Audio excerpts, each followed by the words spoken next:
So guys, ito pansinin nyo, no? Kahit tapakan natin yung brake pedal, maganit pong ilipat sa drive or sa reverse yung ating gear.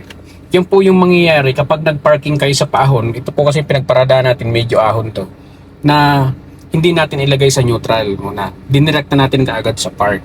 So si parking pole ang mag-hold ng bigat ng kotse. Ngayon, ang purpose po kasi mga kaibigan ng park mode or yung ating parking pole sa transmission is to hold ng sasakyan kapag nakalimutan natin si handbrake na ibaba.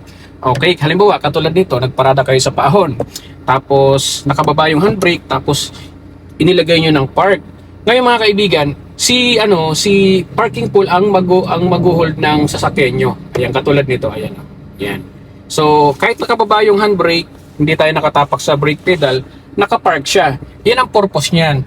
Para hindi po umurong ang sasakyan nyo in case na makalimutan nyo si handbrake na ibaba or i-engage tapos inunan nyo yung park mode. So hindi po aatras ang inyong kotse sa mga paahon dahil naka-park mode nga po. So yan ang purpose ng park mode.